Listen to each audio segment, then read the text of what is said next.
Hey folks, Duke CT here. Now before I went to bed and everything else, I had to get on this subject because this is something really interesting. Link in the description to tribalwrestling.com and this is something really disturbing is this. Um,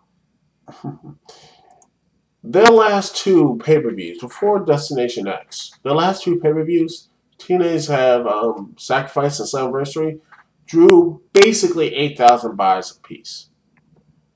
That is shocking at how low it is. But consider how you have to consider the drop because when they were on Saturday nights at 11 p.m. Remember when they were on Saturday nights. This is one of the four top buy rates was when Sting returned to TNA got 55,000 buy rates, PPV buy rates. Heck, Bound for Glory, the first one, Jarrett versus Rhino, got 40,000.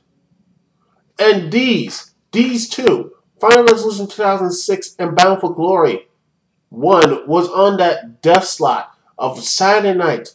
TNA didn't have any. The biggest star they had at that point was Sting. That was it. You could say Christian, but he was in Mick Carter. I mean, people know Christian and people liked him, but he was not really the same as, say, Kurt Angle, who actually got the biggest buy rate in Genesis 2006 and Lockdown 2008. And Hogan, RVD, Jeff Hardy, you know, the whole gambit they all got. TNA has right now.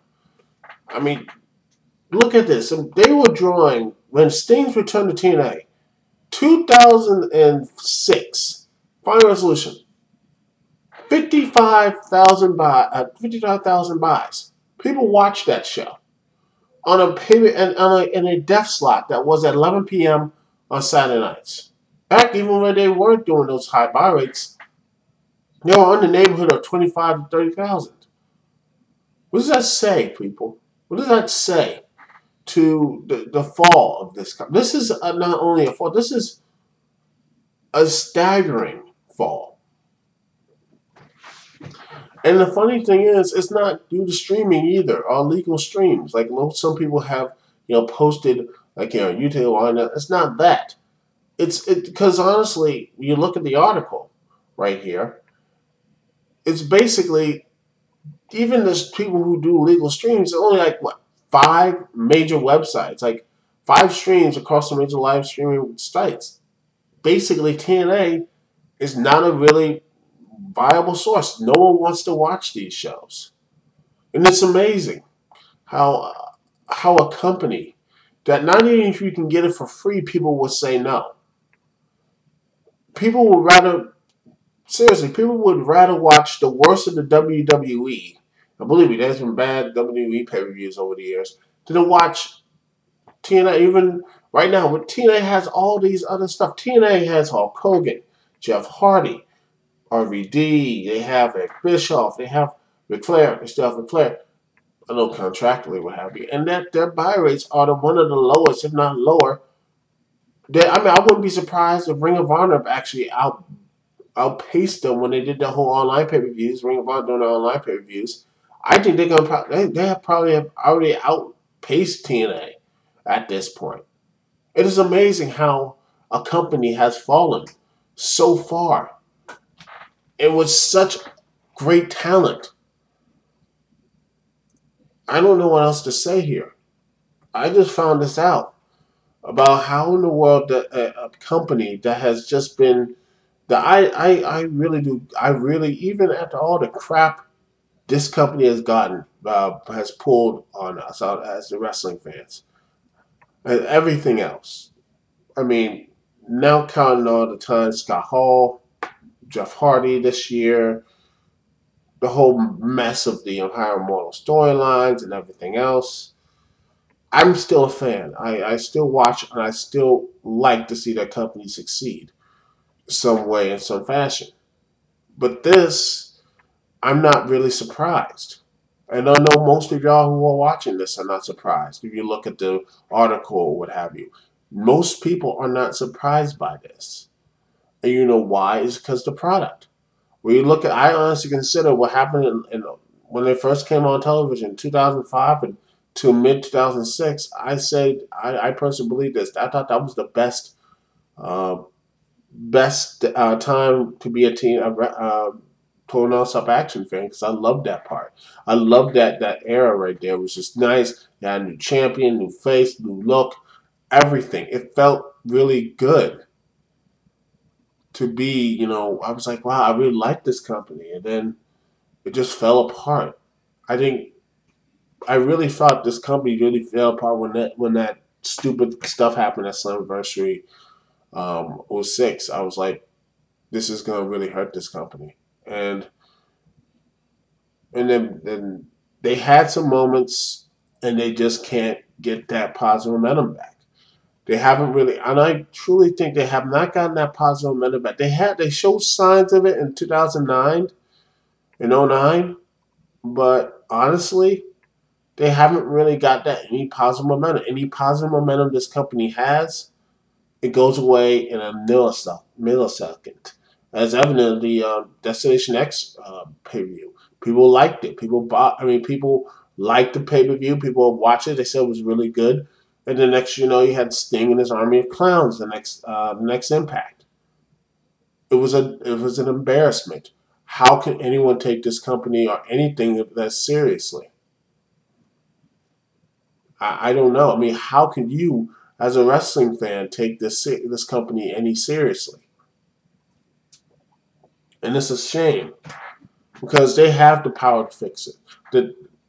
The people behind the scenes, they have the power to fix this company. They have the talent to really to challenge WWE. But when I look at stuff like this, I'm saying, you know what? The true alternative to the WWE at this point is Ring of Honor. And don't say I'm not disrespecting Ring of Honor at all, because I'm a fan of Ring of Honor. But honestly, I don't see where our alternative is going to come besides them. I'm serious. TNA at this point is not really viable as a wrestling company. And you have to and I know some people are not going to get this through their heads, but until I truly believe until the combination of Jeff Jarrett, Hulk Hogan, Eric Bischoff, Dixie Carter, Vince Russo are gone or are just pushed back to the point that they can't do any more harm to this product, I don't see any change. I can't see any change. It just seems like a really bad and even when they do good stuff, I wouldn't be surprised people are saying I'm not going to order TNA the Destination X pay-per-view. I don't want to watch the Destination X pay-per-view. Or I don't want to watch any Impact shows or anything else. Even with TNA's anniversary or anything like that, no one wants to watch those things. Even with the good build-up or not build-up or anything else, good matches, anything else. TNA has burned them so many times. This company has burned so many bridges with fans. So many times that I've lost count. So when I look at this, I feel, saddened, but I'm not surprised. This company has dug its own hole, and now and I don't know how they're going to dig out. They have to do a real rebranding of not only say that they're going to say the X, no, they need a whole company rebranding. I'm not saying just throwing out Impact Wrestling or saying Wrestling Manager and that crap. They need a real rebranding. If they don't get a real rebranding, they're just going to be, the company that is going to eventually be A, just to implosion. They're going to basically implode out of their own incompetence. B, they're going to get bought out by some other company. Not me. I don't think Vince. I wouldn't be surprised if somebody, another India will have maybe Pan Energy just like, screw it. They're not going to fund this company anymore, or they're just going to wipe away or something. This company's just not going to they're just going to fade away. And it's going to be a shame because people like AJ Styles or Daniels, and at least Daniels has Ring of Honor to fall back to, hopefully, because I think they'll take him back. Beer Money, Samoa Joe. Hell, I'll put Crimson and Gunner two guys that seem to be pushing, and they actually are quite decent. Like I enjoyed Crimson's match with Samoa Joe. I really like that. I think Crimson has a good future, but when I see this stuff here, I'm like, how the hell are they gonna grow as wrestlers or what have you in this type of environment? How are they gonna grow? And when they get their big time due, they're just gonna get the rugs pulled out of them, and they're gonna be either A, jobbers for the rest of their lives in WWE, or or B, they're just gonna be floating in the independent scene for the rest of their careers. It's a shame. It's a real shame. Anyway, that's all I have to say here. Dixie T here. Peace and love. See y'all when I see y'all later.